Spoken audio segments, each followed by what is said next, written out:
Sam. Thank you, Alex. So we've decided we'll turn our cameras off for this, because it makes the presentation easier, and we don't have my wild gesticulations in the corner distracting you from the slides. So yeah, that's it. My name is Paul Coulson, work for the Institute of Fisheries Management. I'm the Director of Operations. I'm heavily involved in the sort of training side of things as well, my background in education and training. And so for this evening, we're going to have a talk about some health and safety for angling clubs and how to work safely on fisheries. Yeah, as Alex sort of said, this is a very sort of wide-ranging topic, and we could sit here all night and into the early hours going through the various intricacies. So what I've tried to do is put together a presentation that sort of gives a good overview and picks up some of the key points that I think are important, particularly for angling clubs and associations who are running work parties or have projects that they're undertaking on their own. So we'll try and run through it and keep to time as best we can. And as Alex says, any questions or anything like that, put them in the chat and we can deal with them at the end. So if you want to move the slide on for us, please, Alex. So yeah, just a very quick overview for us. We're going to kick off with a little bit about some of the key pieces of legislation we need to be aware of, looking at what we need to have in place before we even get going with the work parties and the projects. Risk assessments, how to do them, what to put on them, how to review your site and what to look for on site, what bits we want to make our volunteers and other people who might be with us aware of. And then we'll just finish with a little bit on PPE, and we'll touch on other things as well, obviously, as we go through. So move it forward for us, Alex, please. Right, so just before you kick off, you need to ask yourself some questions. Before you even get the spades out and get your waders on and fire up your volunteers, you just need to be aware, ask ourselves a few questions of what we're going to try and achieve. So to move on, you can bang them all up, Alex, and then we'll go through it. So just think, just take a step back, have a look at your waters, have a think about what projects you're aiming to undertake and what you want to achieve. And particularly for those of you who are using volunteers for a lot of this work, there's nothing worse as a volunteer if you turn up on the day and you're all mustered around your cars, keen to get going. And a lot of work parties take place in the winter. It can be cold. There might not be. You want to get cracking, and you never half an hour sort of discussion about, oh well, we could do this and we could achieve that. But make sure you've got a plan.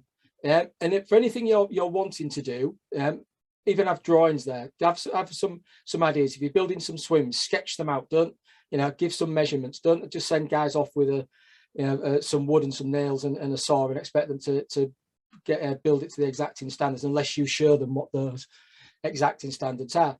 And obviously this is all based on how many volunteers have you got. You're not going to take on big wide-ranging projects if you've only got half a dozen guys turn up on a cold Sunday morning in December or January. So be aware of that. And also when you're looking at your volunteers, just don't assume they're all going to turn up and be fit, able-bodied, strong, strapping young lads who can crack on for 12 hours without a stop or a cup of tea and a biscuit. Think about how competent they are, how fit they are, how keen they are. And I'm sure we've all been on work parties where we have to ask ourselves how sensible some of the folks are who are with us. Also, when you're looking at that and you're doing that review of your volunteers, what skills have they got? Have some of them got tickets for various machines? Have you got guys who are ground workers who you can hire in machines and they can put them to use? Now, they're absolutely worth their weight in gold if you have got those volunteers, but we're going to come back to that in a bit more detail later on. And then based on that, right from the very first question, what do you want to achieve? Have you got the right kit and materials for the job? As I say, nothing worse than turning up, with half the kit and half the materials when you've got a good group of people there who want to work for you and get cracking. And then also, we need to think about safety here. This is what we're here for this evening, and one of the key elements of that is risk assessment. Have you got your risk assessments done? Have you told everybody what's on that risk assessment, how they can minimize those risks? And we're going to touch on risk assessments in a bit more detail in a minute. And then also, how long have we got? Again, lots of these work parties are taking place in the winter months. By the time you've got going, it might be 9, half 9, and you've only really got 5 or 6 hours in a day of work, and if people stop for lunch and coffee breaks and what have you, your time isn't as long as you think. So don't go in with these expectations of achieving massive amounts unless you've got loads of volunteers, loads of kit, and you can get them on straight away. Next slide, I think, please. Oh, the important bit at the bottom, tea and biscuits, very important.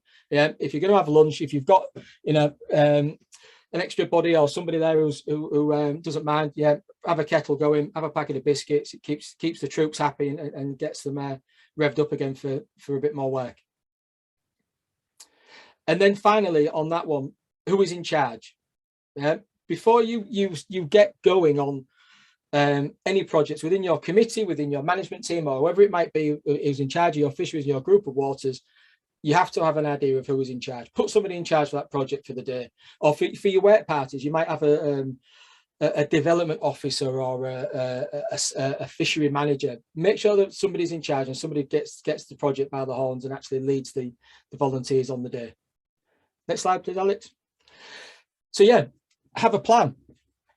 How to manage a fishery. Have a fishery management plan and think about the steps you want to take to get to where you want to go. So you'll see in this bottom diagram here, where are you now? And we can go through 3 simple steps there. So how are you going to get to where you want to be?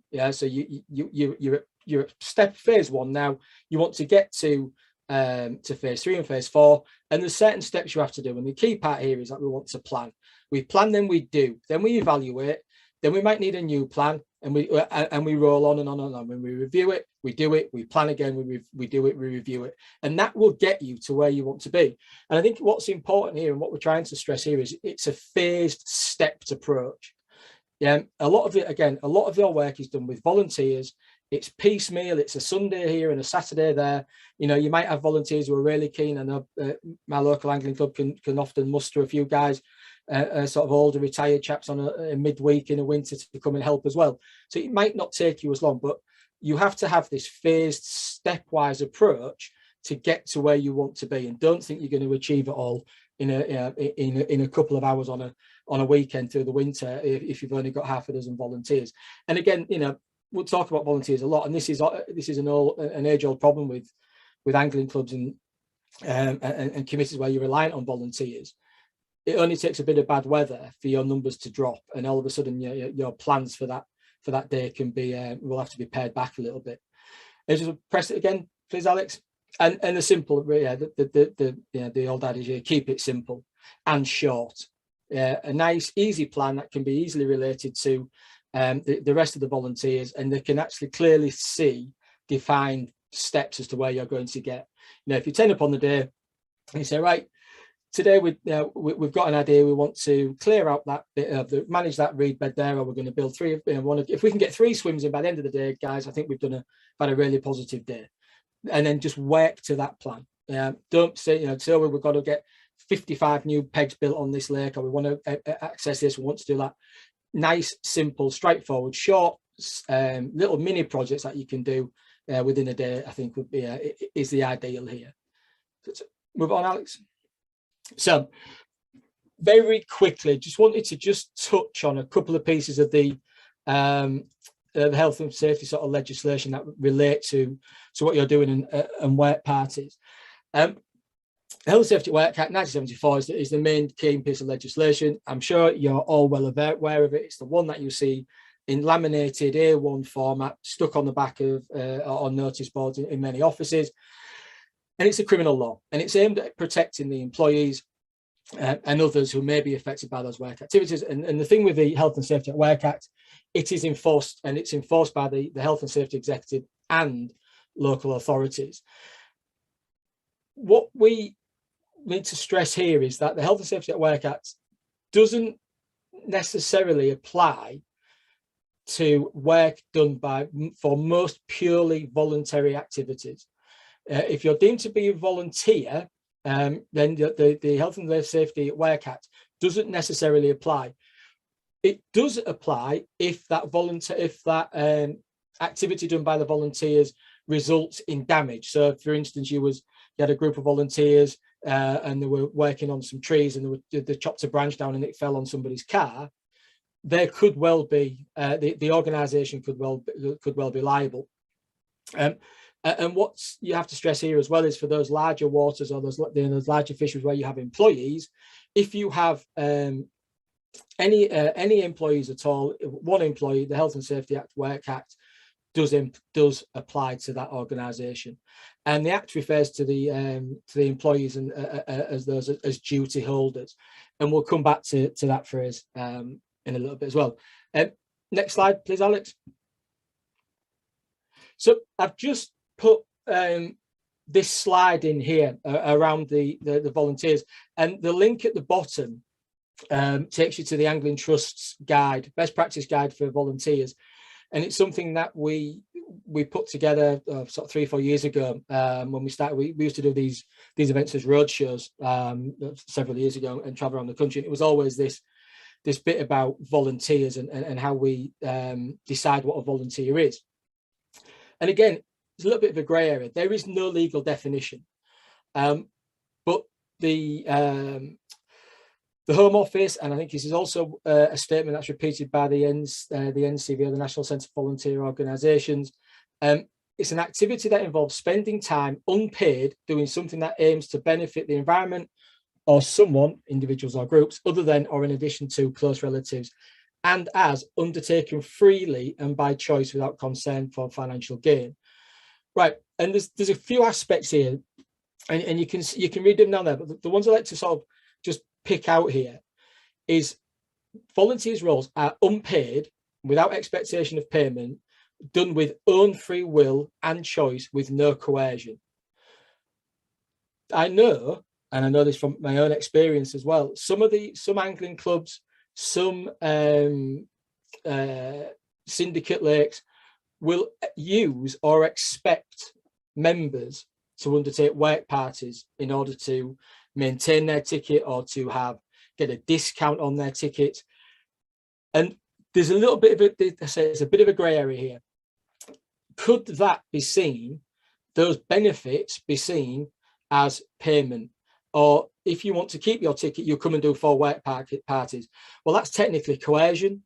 So you just need to be very mindful of the language that you're using when you're putting these work parties on. Yes, we all agree, and I'm sure the majority of people agree, and majority of people would be quite happy to do work parties or to turn up and do a bit of volunteering for their local angling club if they're a member, or their syndicate, to maintain that fishery and to keep it at the standard that they want it to be. But you can just there are little ways you can just word it and structure that so that it isn't seen to be a form of payment, privilege pay as it's often referred to, or it is coercion. And I will just again just draw you to that Angling Trust document there about volunteering best practice, because it has got a bit of guidance in there as to how we can work not work around, because I don't think we should be forcing people to turn up on in the winter in inclement weather in the expectation of getting something in return. But there's ways you can work with your volunteers and still give them those benefits of helping to maintain and manage those fisheries. Next slide, please, Alex. So just to sort of follow up on that and come back to a little bit of the sort of legislative side of things. Under common law, voluntary organisations and individuals have a duty of care to each other, and that duty of care is extended to anybody else who might be affected by their activities. If something goes wrong in a voluntary activity, so we'll use an example of a work party or a fishery management activity, and somebody gets hurt, one of the volunteers gets hurt by another volunteer, there is grounds for them potentially taking a case under civil law. That could it could be people using machinery on site, could be people with chainsaws or strimmers or bow saws or whatever, pruning saws. So there is a potential for a case to be taken under civil law, but it's a very difficult thing to prove. For a negligence claim to succeed, that injured person must really show that the defendant, the person who caused them injury, had a duty to take reasonable care towards them, and they had suffered because of a breach in that duty. So it does mean that if you are the way you can ensure against that is by going through those steps we talked about right at the beginning, and some of the steps we're going to talk about in a second. You make sure that when you've got people on, your volunteers on site, they've all read a risk assessment, they're all wearing the right clothing, they've all got the right kit, they've got the right machinery, you've set up exclusion zones, you've not got the general public on site. There's lots and lots of things, little steps you can do to make your site as secure and as safe as possible. So that helps to really mitigate that risk, and also so it minimises the potential for you to be sued under the civil law. So just be aware of that, and again, take all the steps that you can to minimise it. Next slide, please, Alex. So this again, just a little piece of legislation, but really this is really the key one we want to touch on here, which is the Management of Health and Safety at Work Regs 1999. And this is where we start to come across the risk assessment. So this the main element of this regs are these regs that are in place. And again, I'm sure most of you will have come across this at work, is around the production of a risk assessment and the assessment of risk. The term that is used here is so far as is reasonably practicable. And that's really important, because it then allows you to review those activities that you're doing and those potential risks that you have identified, and take measures or to limit it as far as is reasonably practicable to you as an organisation. So, for instance, you can only minimise the risk if that risk, if taking it any further would make that task impossible. So, for instance, I do a lot of electric fishing training, and we take people out regularly, put them in the water with electricity. If we was to bound everybody up in rubber and make them as insulated as possible, the job is impractical. So we get right, because we take as many steps as we can. We wear chest waders, we've got PPE, what life jackets, etc. on. So we take that as far as is reasonably practicable, and to take it any further for us would make that job impossible. So we have to we have to be aware of that, and there is a cost implementator or a cost element here as well. So again, for small angling clubs and smaller organisations, the amount of money it may cost you to minimise that risk down to the absolute nth degree, where it was of no risk at all, may be so costly that it would be impractical for you to do it. So what you have to then look at there is how you can reduce those risks, you can minimise them. And under this as well, what we need to be doing is asking our volunteers to tell us what their own limitations are. So how suitable are your volunteers for carrying out those particular roles? Do they have any underlying health conditions? Do they have any musculoskeletal issues that may prevent them from undertaking those tasks? And having a conversation with them. You might want them to fill in a form, a little a pre-work party form that sets out what their limitations are and what they can and can't do. That again helps you and helps them to be able to know what their limitations are for the task at hand. Next slide, please, Alex. Right, so we're moving on. So we'll have a look at risk assessments.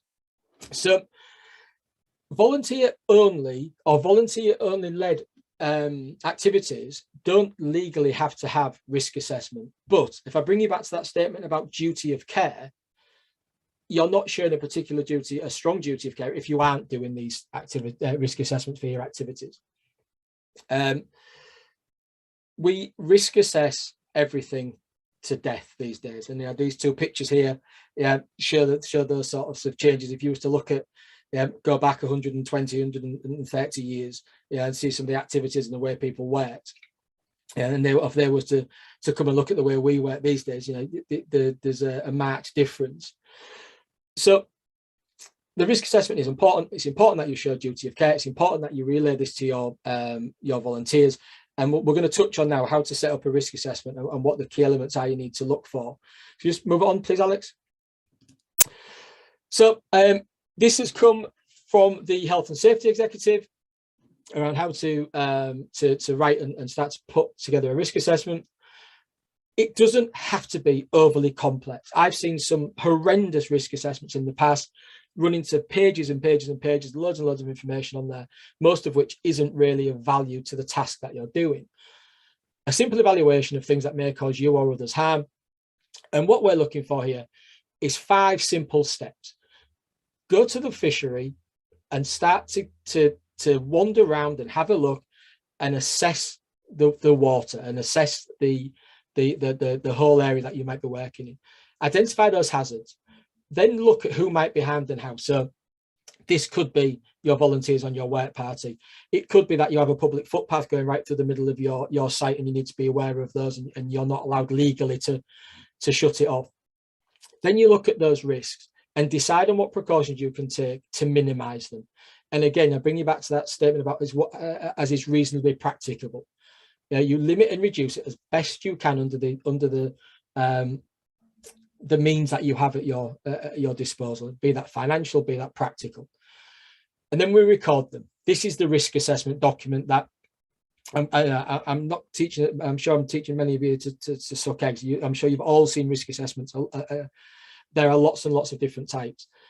We write it, we record it, and then the bit that a lot of people forget to do is to review it and update it. They do a risk assessment, they put it in a folder, they bang it on a shelf, and it never sees the light of day again. Particularly where you're working outdoors, you're working in a dynamic environment, particularly for those of you who are working on river fisheries. They can change. One heavy flood in a winter in the spring can completely change that area that you was working on the year before. So it makes very logical sense to every year you review it, you assess it, and you update it as and where it's necessary. Put version control in there. As you start to go on, you start to build it up, and you get a really good picture of the water and how you can work safely on there. Just next slide, please, Alex. So we've got we've gone through the steps. The bit to remember here is there are different risk assessments for different activities. So you maybe want a site-specific risk assessment, right? So you do a site-specific risk assessment for those waters you're going to be working on across the winter, and you can do them before you start. You know your waters, you know what to expect. Then you want to have that sort of that practical or the activity driven risk assessment. So you've got one for the site, you've got one for the activities you're undertaking on the day. And then that's where you'll set out practical activities. It might be you're going to be using bow saws, you're using billocks, you're using scythes, you're going to be using machines to move aggregates around for building footpaths, you're going to be bringing on prefabricated benches or table or whatever, and you might have any machinery on site. All of those start to then go into your risk assessment. And the bits we're looking for here really is that hazard. So anything that may cause harm. And there's a whole range of factors we might want to put on here. Excuse me. Then you want to look at the risk. And that risk, we normally grade it. And you can grade it any way you want. You can give it a traffic light system. You can give it a numbering system. You can give it a lettering system. But basically, it's high or low. The risk that somebody might come into harm from one of those hazards, and then the level is how you the level gives you an indication of how serious that harm could be. But yeah, I must stress, these are not one-off documents that you need to forget about. You need to write them and reread them and update them as you go on. Next slide, please, Alex. So yeah, what we expect from a risk assessment: they must be suitable and sufficient. They are not something you do necessarily off the top of your head on a Friday night when you've been at work all day, and the work party's going on in the morning. You think, I better just bang something down, because you will fall foul. You need to make a proper check. You need to ask and look at everyone who might be affected, and then you need to clearly show that you've dealt with any obvious significant hazards and the potential impacts on everybody who could be involved. So the bit that you really need to do here as well, the key bit at the bottom, the bit at the bottom in red, you should involve your employees, or in this case, your volunteers or your representatives in the process. And what we're saying here is you actually take the risk assessment and you put it on the side, or you bang it on the notice board in the clubhouse before you start in the morning, and you make everybody aware of where it is and ask them to read it. I know some angling clubs will go to the degree of making people read it and then signing to show that they've read it. You might have an email list of everybody who's coming on your work party, and you ping it out by email on the Friday night before the work party, or you make sure everybody's got it.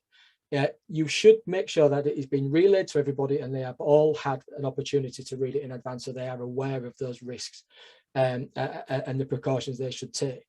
If you just move it on, Alex, you'll see, back, so you'll see on here, it's this hierarchy of controls. So these are the steps we can take, and the effectiveness of taking those steps. So the obvious one, the obvious one that's going to have the maximum effect is just get rid of it. Whatever that hazard is, we eliminate it. Yeah. So it could be you've got the bridge across one of your bays is dodgy, but people use that as a shortcut to get across there, and it's been rotten for ages. You just get rid of it, take it away. That reduces that risk straight away. And we go through these steps right to the end, where we could talk about isolating people from the hazard, so we take them away, right up to that point where we give them PPE. So we're going to protect our volunteers. If we can't eliminate it, substitute it, or keep them away from it, we give them something that provides a degree of security and safety. So that's where the PPE comes in. And again, I'm sure we're all well aware of PPE. It goes from steel toe cap boots to high vis vests to hard hats, life preservers, life jackets, and on and on and on. There's lots of PPE there. Yeah, and I suggest if you're going to be doing a lot of this and a lot of work parts, a lot of work on fisheries, that you get some for your volunteers. If you just move on, you'll see this is one page of about 5 of a risk assessment that we use at the Institute for our electric fishing courses. Yeah, this is probably one of the most potentially hazardous activities you can undertake in fishery management. We're going in the water with electricity plugged into a generator in a pair of chest waders, but we make it as safe as we reasonably can under the limitations of the activity we want to do, and also the constraints of the people carrying out the activity. Yes, I could, as I said, I could cover them in rubber top to toe. We could give them gauntlets. We can insulate everything, but then the job wouldn't work. It wouldn't be effective, and we wouldn't be able to carry on. So what we do is we have this fast risk assessment that covers us for all of our elements. And it also is something that our insurers are happy with, because obviously we're insured to take people out to do this. So yeah, it is a difficult one, and you can sort of see by looking at that the amount of detail that we go into, the controls and the further controls we can take to minimize that risk under that activity. And there's lots of risk assessment types out there, lots of different forms and formats, and again, I'm sure you've all come across them during your work. So yeah, please do have a look. Next one, Alex. And just really, this isn't an exhaustive list by any means. I've just put a few bits on there just to really give you a bit of an aide-memoire, really. So what I would say, one of the key ones is absolutely access. Put a national grid reference on there. I know people are using What 3 Words now. The app is on your phone. It's very easy to use. Put the grid reference of where the access point is for the emergency services. Again, looking at these angling clubs that have got big stretches of river, you might have several miles of water. And if you just put access point is Smith's Farm, and they go to Smith's Farm and it's a 2,000 acre holding and it's got several miles of river and the rest of it, it takes people time to get there. Grid reference for the access for their ambulance is absolutely key. And then you've got parking and security. How secure is it? Again, don't have to tell you guys, I'm sure, but a dozen guys turn up for a work party, they all park the cars and they all disappear off to the other side of a 10-acre lake. Yeah, it's pretty easy pickings for any local undesirables to come and rifle through your car and what have you in in the time that you're there. and there's lots, you know. I've put on there again, the middle picture there is giant hogweed, again, an invasive non-native species, but one that can do you significant harm if you was to strim it and get the sap on you. And then obviously you've got things like vandalized platforms and all the rest of it, which I'm sure, you know, you'll be fixing on your work parties anyway. So if just move it on, Alex. So yeah, this is just some examples I've picked up from some of the work we've been doing. Yeah, you know, guys in dry suits, inquisitive cattle, they came marauding across that field from the top right-hand corner down to the water side to see us. The one in the bottom left was some work we was doing over on the Mersey, and you'll see where that bank has obviously slumped.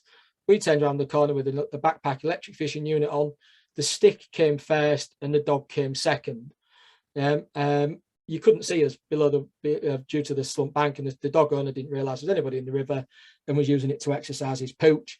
Needless to say, we stopped, and any fish we would have caught in that stretch had gone.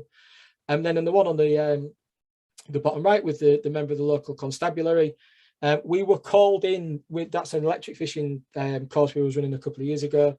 A member of the public had done the right thing and had called us in as a gang of Eastern European fish smugglers on the day, and fair play, the police, you know, obviously they picked up on some of the work that the Angling Trust have been doing around with the local police forces, and they sent people out to check on us, which was absolutely perfect, and what we want to see. But yeah, one guy to deal with 12 strapping blokes on a Sunday afternoon stood in the middle of a park in Leicestershire. Good job we weren't a gang of fish rustlers, or I think it may have come to harm. So yeah, just really just to show what you can expect. So next one, please, Alex.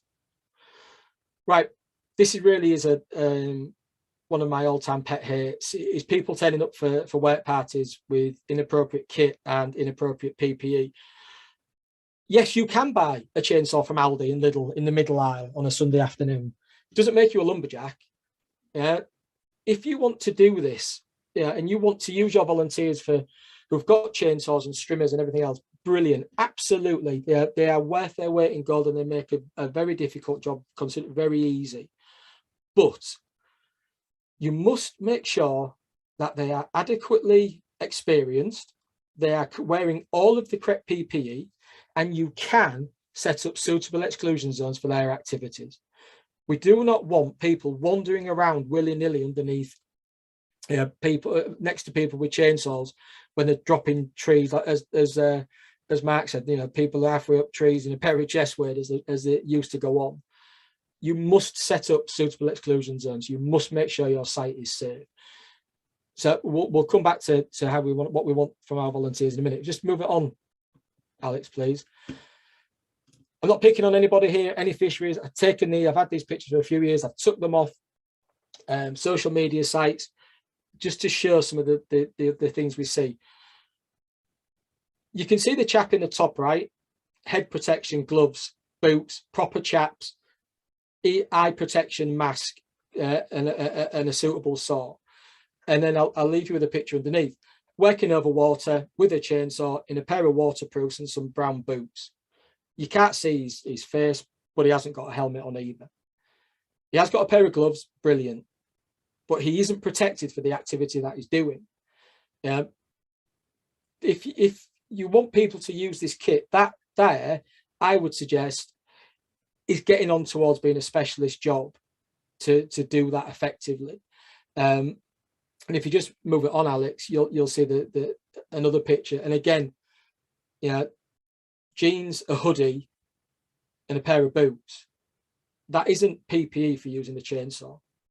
Again, I've just referred to the picture and the chap in the orange in the top right.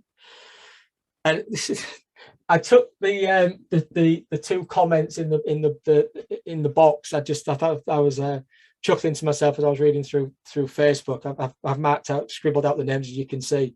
But again, just brings back to what Mark was saying at the beginning. Don't think hanging by a branch with a chainsaw will be on the agenda. Yeah, this is the sort of thing, I again appreciate it's done for a laugh, and I appreciate that. But we do see it. Yeah, we do see it. I've been to, as Mark said again at the beginning, we've been to dozens and dozens of work parties over the years. I've worked all over the place with fisheries and helping them. And this is the thing you always see, and they are absolutely very, very well. They've got the best interest of the fishery at heart. We do need to be aware of making sure that they're safe and the PPE is adequate. Next slide, Alex, please. And again, just a bit of guidance on use of chainsaws. If you're starting to fell stuff over 8 inches, I would suggest that you're in the grounds of needing a tree surgeon. And if those people are there, they should be trained. They should have City and Guilds NPTC level 2 in chainsaw maintenance, and then in felling and processing trees.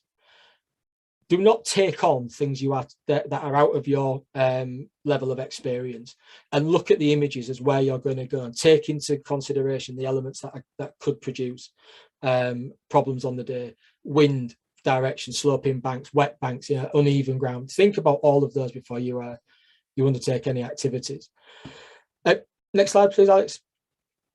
So, yeah, again, just a few points. We would class you as hobbyists. Yeah, so most chainsaw users, yeah, you're hobbyists. You're people who are chopping up a bit of wood to put in the log burner.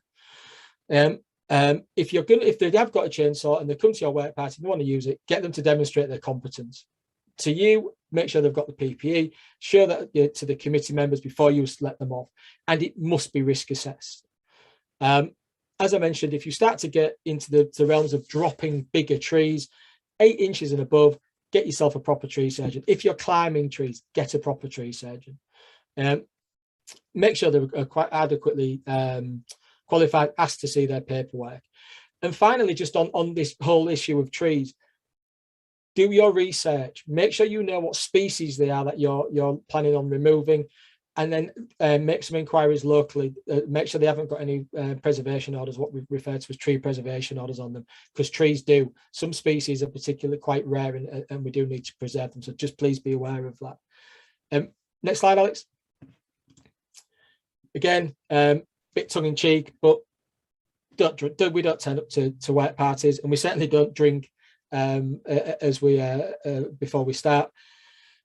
The guys on the right, perfect look, all the gear, PPE, adequately equipped and ready for the job at hand. What I wanted to just say about this really was, if you are providing equipment to volunteers, it must be suitable for the job and it must be safe. If people bring their own kit, their own equipment, ask them to use their own equipment. That way you defer the risk. Yeah, if they're using their own kit, then that's fine, as long as you think it's adequate and suitable for what they're doing. So yeah, make sure that any equipment that you provide is regularly checked, is robust, and has any service intervals done just before you give it to your volunteers. Next slide, Alex, please. Just a little bit on lone working. I know we often do it, and we do it a lot with it sort of within our day jobs. But just think, is this something you can manage? Have you got clear line of sight to people if they're going to work on the other side of a lake? You might have line of sight, but again, it might be the lake might only be 100 meters across, but if you're both in the middle, it's a long run round if they do get into trouble. If they are working on their own, limit those tasks that they can do. Don't send them off on their own with a chainsaw. Send them off to cut some reeds or to cut some grass or whatever, so to minimize that risk. Maybe put a buddy system in place so that you're working independently but with somebody in close proximity. Suitable PPE, or just don't allow it. Make people work in pairs. Again, it's a bit more friendly anyway. They're coming for a work party on a weekend. Do you want to send them off on their own to the far side of a lake to cut some grass or fix a fence? Send them off in a team of two, and at least they've got a pal for the day, and they can talk and chat and share ideas. Again, next slide, Alex. I just put this one in again just as a bit of a joke. You see this all the time on work parties, don't you? Yeah, one person grafting and everybody else stood around giving them advice or pretending that they're resting or whatever. But it's a prime example of a work party, or some of the work parties that we used to get in the past. And if we just move on, Alex, we can start to just wrap this up. So a few words on kit. lots of pictures, lots of different types of PPE on there. We've got throw lines, we've got buoys, we've got life jackets, we've got sort of a support, a harness there, so we can tether people if necessary.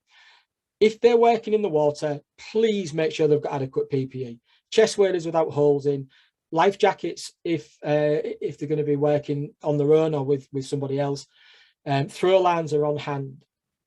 If you're working around moving water, again, it requires further review and consideration, because if you go into a river and you're wearing a life preserver, a life jacket, you'll float, but you very, very quickly might be swept away.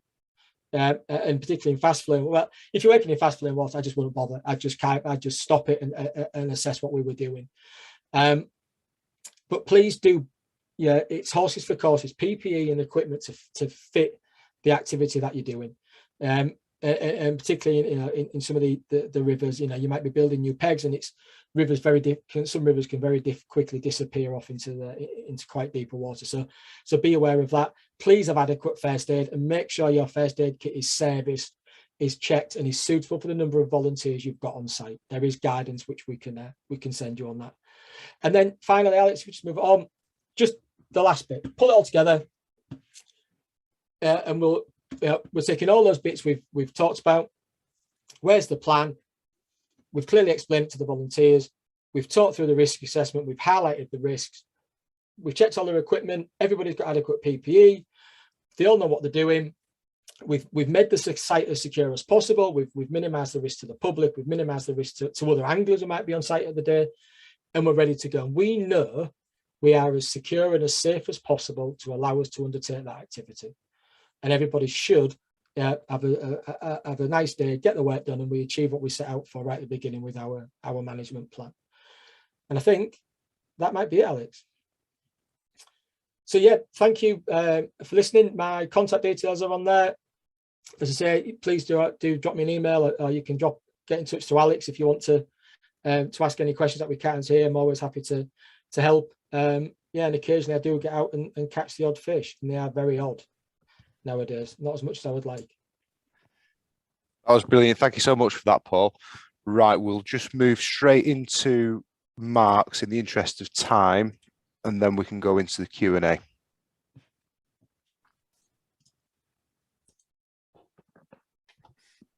Thank you, Alex. Thank you, Paul. I've been following some of the questions in the chat, some of which I think have been answered during the presentation.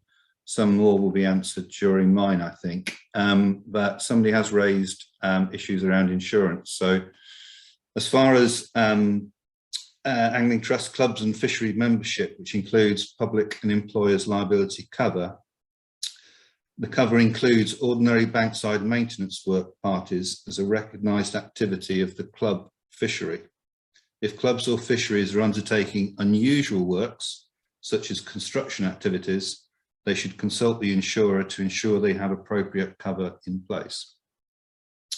So Paul's kindly covered around risk assessment, work parties, volunteers. I would again draw your attention to the Angling Trust volunteers good practice guide, which is being updated to cover some various other things, but it is still extremely valid reading as to how you should be working with your volunteers.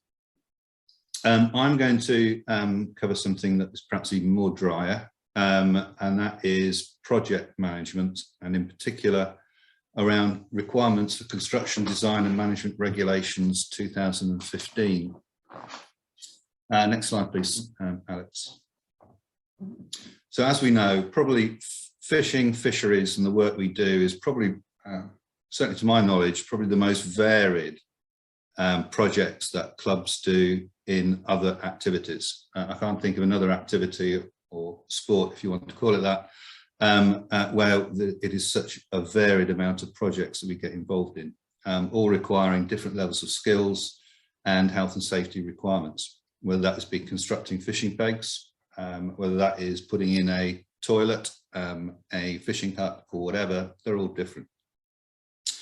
And as Paul said earlier, we could go and talk all night about all the different variants that we as fisheries and clubs have to, or we encounter. So this presentation is going to identify best practice around your project delivery and the requirements of CDM that will apply.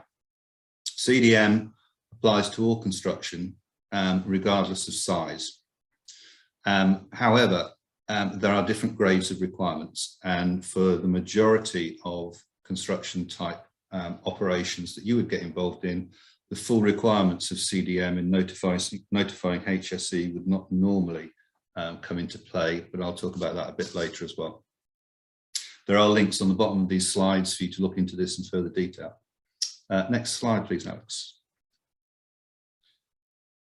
So 5 main steps to consider. Planning and budget. These I'll come into more detail. Scope of work and design. Choosing a contractor.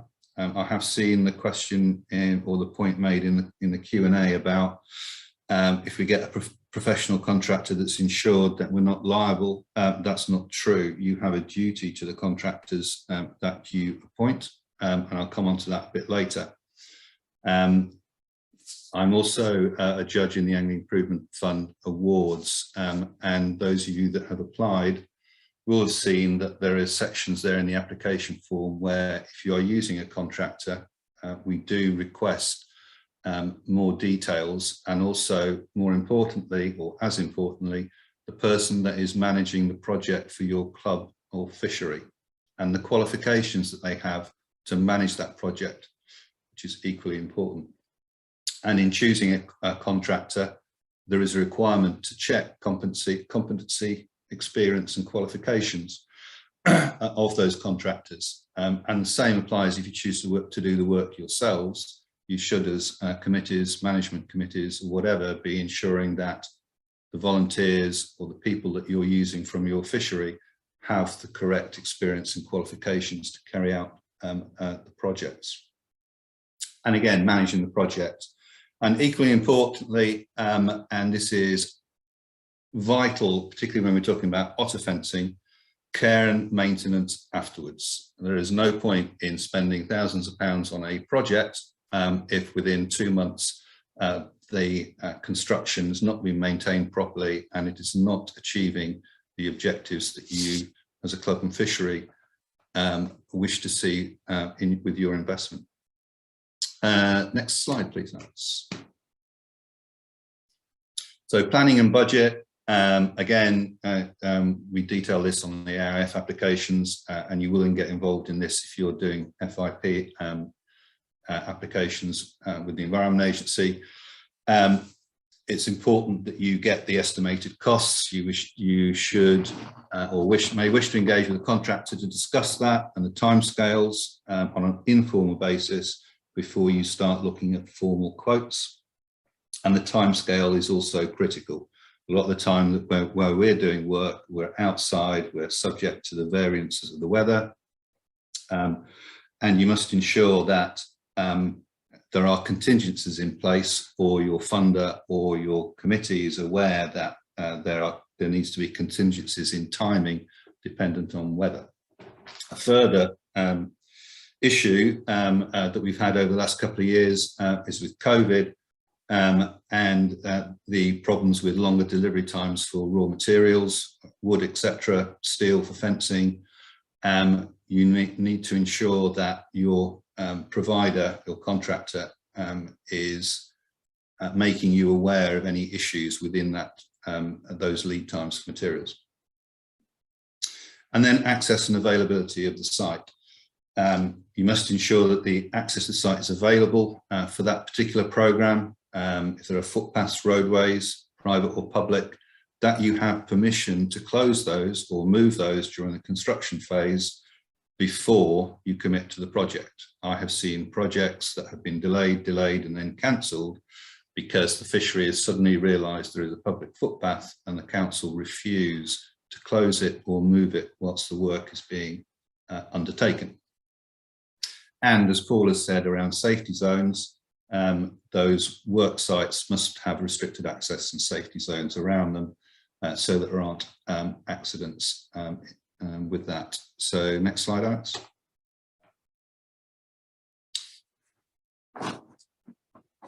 Scopes of work. You should be producing diagrams, clear sketches of what it is that you want to do, what your contractor, you want the contractor to do, or your own volunteers to do, to ensure that, one, that you're in budget, and two, the design meets the requirements of your plan. And you need to make sure that the locations of those are clearly indicated. I have seen vague comments from Coulson Fisheries of the planned works is going to be the third gate down the river, 100 yards a bit further on. It's difficult enough for club volunteers to find that, let alone a contractor to find it. So be clear and be precise about where and the locations of the works are intended to be. Next slide, thank you. So I said that there are requirements that the contractor will be looking to you for, and that is a clear idea and good communication. There's no point in, and I have seen this before, where a map is produced for a contractor to go down and do an assessment and to put together a quote for a work, and then that contractor has spent several hours trying to find it, can't find you on the telephone, has given up and gone home. So be clear and communicate. Communications is a two-way street between yourselves and the contractors to ensure that there's going to be a successful project. And you must ensure that, inform the contractor if there are any hazards or within those site conditions that you wish that work to be carried out. And you will be required to inform of any buried services, as it's called, water, gas, electricity, overhead power lines, or buried structures to ensure the contractor can work safely. Payment schedules. In an ideal world, the contractor, you would come to an agreement, and the quote would be, you would pay it on completion, and the contractor would stump up all the materials, do all the work, and then send you an invoice. Sometimes, particularly with small contractors, this is not practical. And you may have very good reasons, cost, but also skill sets and knowledge of the site to use smaller contractors that may require interim payments or stage payments. That is a legitimate way of doing things. I would say be absolutely sure that you have detailed what you require to be completed in each stage of payment, and that you ensure that that has been completed before payment to your satisfaction. In effect, it's a kind of interim snagging process, and I'll come to snagging a bit later on. And the final payment that you make should include the provision of providing as-built drawings and any maintenance and care information that the contractor requires you to, or wants you to do, to ensure that that project is long-lived. And as I said earlier, doesn't last 3 months, and then you suddenly find that it is not meeting your requirements. And as duty holders, you must inform the contractor of any other people involved with the works. It may be a multi-contractor project, tends to be a large one, however. You must ensure that all contractors are aware of what people are doing, the schedules of works for everybody that's involved. And as I said before, site visits, contractors will often need a site visit ahead of providing a quotation. I would say that's actually essential. I can't personally see how a contractor can give a quotation without having a site visit. But this is a good opportunity to meet each other and build a relationship. And having good relationships with your contractors is essential. And getting to know them makes it easier then, having a good relationship with them is easier for them to come to you and say, put their hands up, hey, I've got a problem here, there's a bit of a delay, I'm going to have to do this, that and the other. and also vice versa when things aren't. You need to perhaps change something. Having a good relationship with the contractor, that means that it is more an easier way of working to get that done. Next slide, please, Alex. I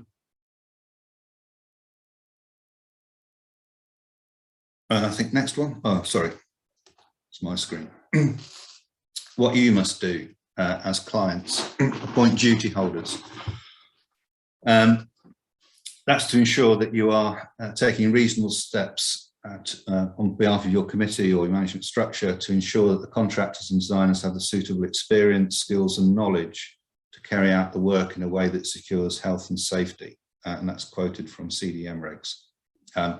So that is ensuring that your contractors have the right qualifications, that they've got the skills and knowledge, and that can be found through during the tender process. I'll come on to that later, but that is a requirement. I said that most of the projects I believe that you would be undertaking under CDM fall outside the notifiable criteria.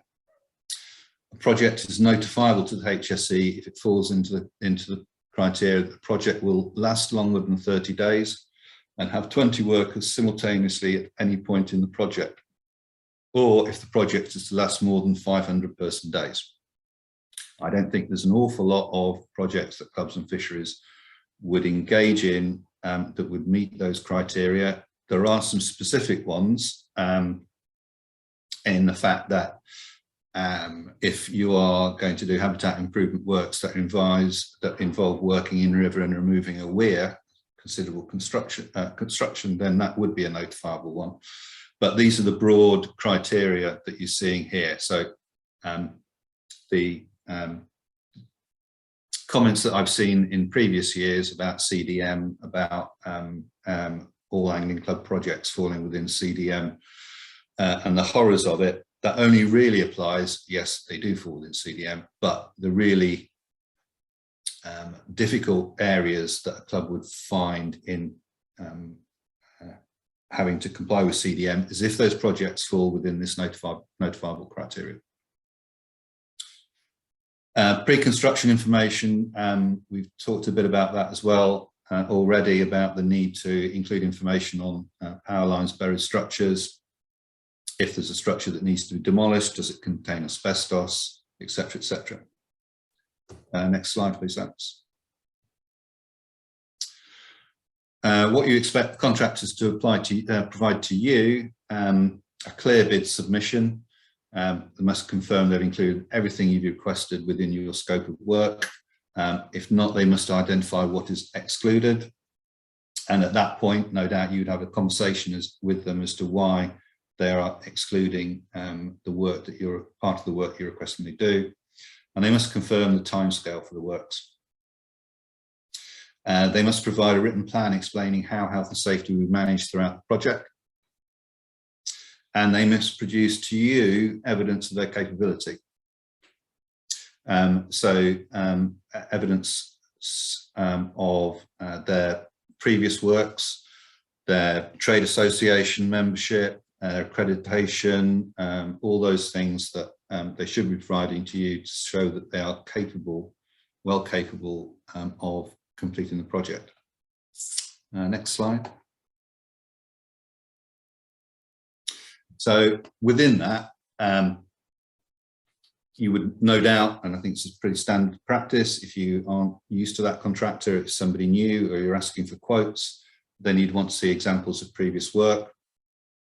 They may well have an up-to-date website, although I'll caveat that perhaps in the fact that an untrustworthy one might well have an up-to-date website as well. But it's an indication, and that should have previous projects and a list of those accreditations that you'd be looking for. Ensure the contractors you appoint are fully insured. You would generally expect them to have 10 million employers liability insurance, 10 million public liability, 1 million professional indemnity insurance. You must, if they state that that's what they have, you must check those certificates. You must check that that insurance is up to date. That's your responsibility. certification. So we've talked about certification on specialized use, chainsaws, etc., etc.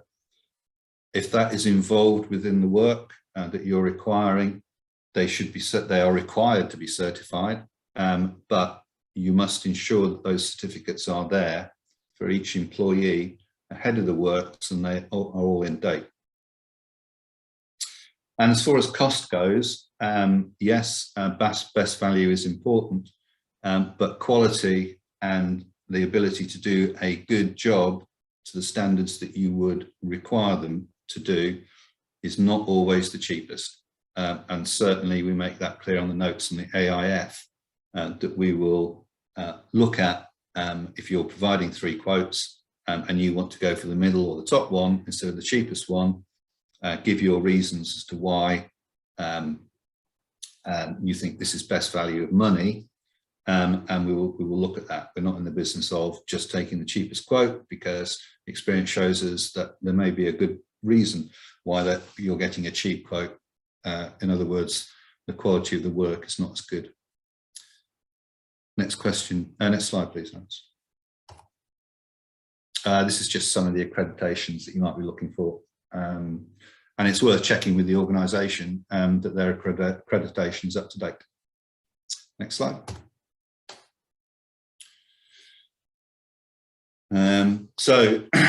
We've touched on this previously, but the contractor must have in place a safe system of work within their construction phase plan. You must be confident that the contractor is compliant and the plan is suitable once the works have commenced. Everyone has a duty to report dangerous conditions.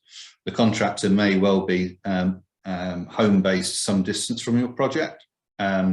You may be aware, well, you would be aware the contractor is due to be on site tomorrow. You get heavy localised rain that night. You must report that to the contractor, the fact that the conditions will not be safe tomorrow. And that's just one example.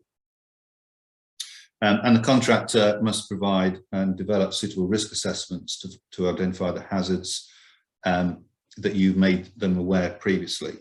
And that risk assessment, as Paul has been talking about, will identify what mitigation measures they've put in place.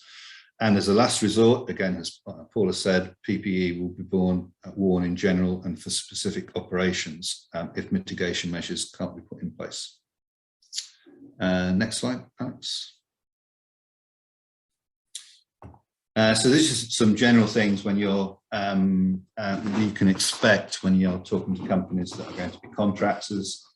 Typically, you'll get first point of call will be a contract manager who will come out and do the quotations, do the site visits. They will have extensive knowledge and experience.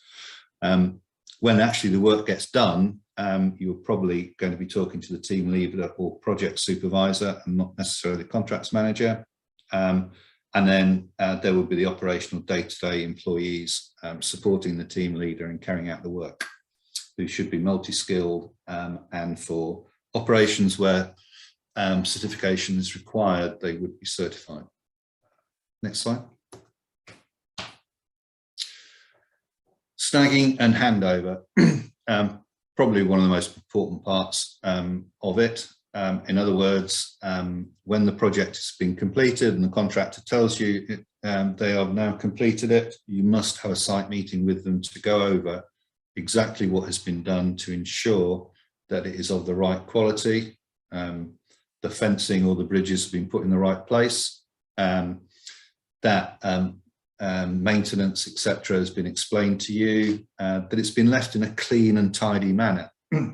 Because once you've had the sign-off meeting and you've signed off and said, yes, that's absolutely great, good job, it's very difficult 2 days, 7 days, 1 month down the path, when you suddenly discover that you've missed something, to then go back to that contractor and say you need things changing or putting right, because you have in effect signed off your satisfaction with the project.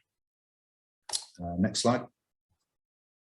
Care and maintenance, we've talked about this before, and certainly if you've been getting grants or advice from Richard Bamforth or Jake DeVille on otter fencing, they will have majored on the requirements for maintenance and constant maintenance, and the guidance for that we have to ensure that your otter fence is fit for purpose for a long period of time instead of just a couple of weeks. So maintenance, particularly on otter fences, is probably to be done more regularly, or it should be done more regularly than perhaps any other structure that you have on your fishery.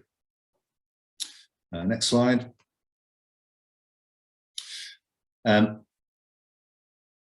Designer is a specified within CDM regs. So you may decide that actually your project, what it is that you're going to construct or build, you can actually design yourself, or you can take guidance perhaps from us on otter fencing on best practice design, and therefore you don't need to appoint an external designer.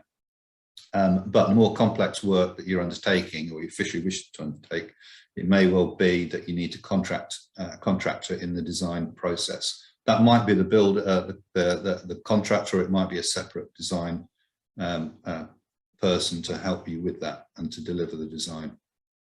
Health and safety file, keep everything with written information on what you'll be doing with design, health and safety in a file, and keep it in your records just in case things go wrong with health and safety. You can show that you have done the right thing.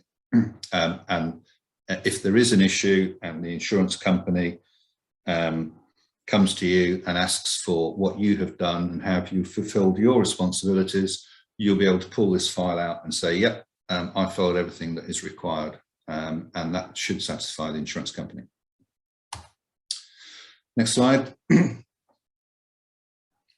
So there are other things to consider around projects. One of them is ecology. So we do have protected species, whether that's bats, great crested newts, otters, etc. To find out whether you have those on your fishery, if you are not already aware, and many of you will be, I would suggest the first point of call is your Environment Agency Fisheries Officer to see if they're aware. And there are websites that you can go on as well. There are times of the year when you can do work if these species are present. There are times of year when you can't. And most of the time you would be either working under a license or advisory from the Environment Agency Natural England as to when you can or can't do that work.